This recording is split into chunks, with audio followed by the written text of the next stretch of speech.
Yes. First of all, Mr. Mayor, I want to thank you for calling this gathering together to deal with recovery, substance abuse, drug addiction, whatever recovery in St. Petersburg.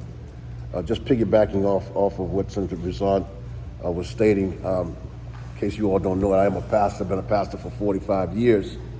And in my own personal story about recovery, when I got clean in 1988, I had been pastoring for 11 years. And so being a professional and also being a recovering, being in active addiction was quite a task.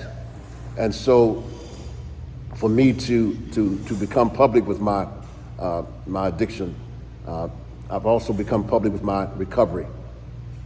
And I found out that during my own addiction, I was not out there on the street. I was getting high with professionals, judges, lawyers, firefighters, professionals.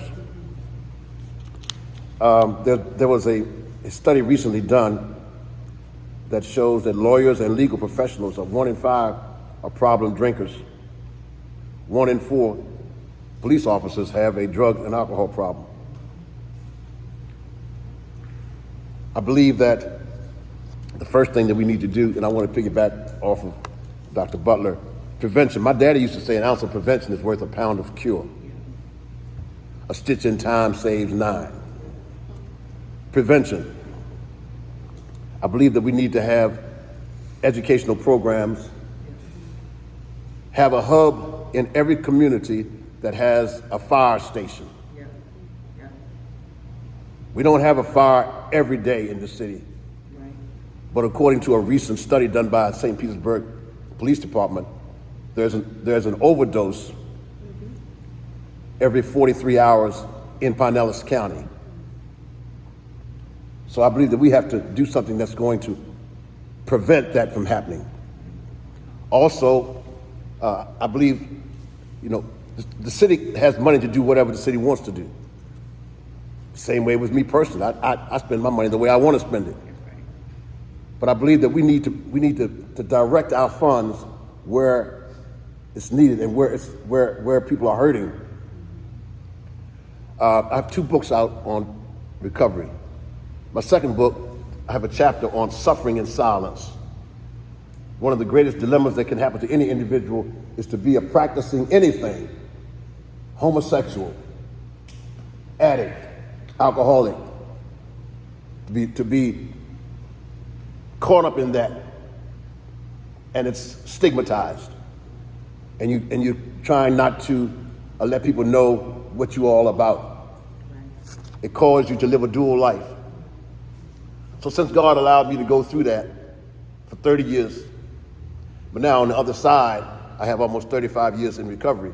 When I come out and I speak and I be open, and I'm open with my experience, I get people's attention. I know that.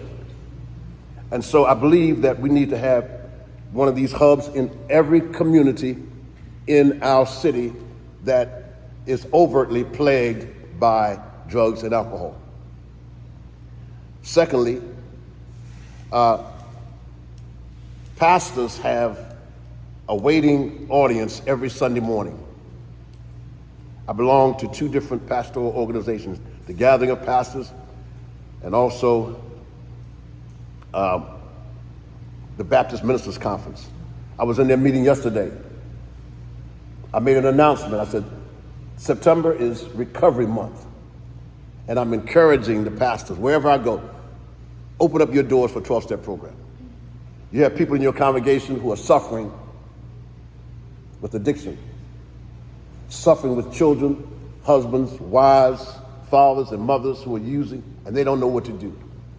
So bring me in. Let me come and speak to your congregation about that, to open the door.